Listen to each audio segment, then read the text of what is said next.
Jusqu'ici orientée principalement vers l'Europe, l'industrie des fleurs du Kenya pourrait bientôt connaître un nouveau succès grâce à une liaison aérienne directe avec les États-Unis à partir d'octobre. Notre objectif, c'est de pouvoir accéder au marché américain.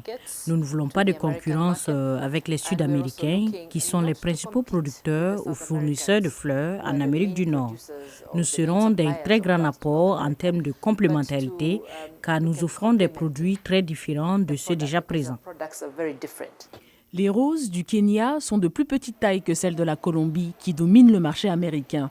Par contre, leur variété et leur coût de production relativement bas pourraient donner un avantage au Kenya. À mon avis, la logistique va jouer un rôle primordial dans la compétitivité du Kenya vis-à-vis des pays exportateurs sud-américains. Le marché américain est certes une opportunité, néanmoins tout dépendra de notre capacité en termes de transport et de notre compétitivité sur le marché américain. La plupart des fleurs du Kenya sont vendues en Europe. Le Kenya est le plus gros fournisseur de roses en Australie et au Japon, surtout pendant la Saint-Valentin.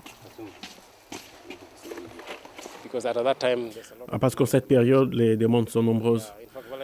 En fait, c'est l'époque où parfois la demande dépasse l'offre.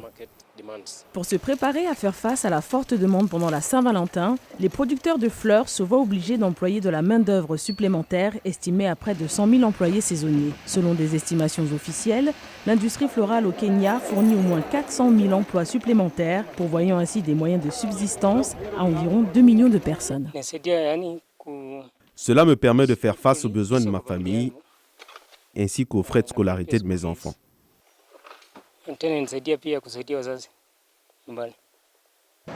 En accédant davantage au marché américain, l'industrie kenyane des fleurs ne pourra que croître.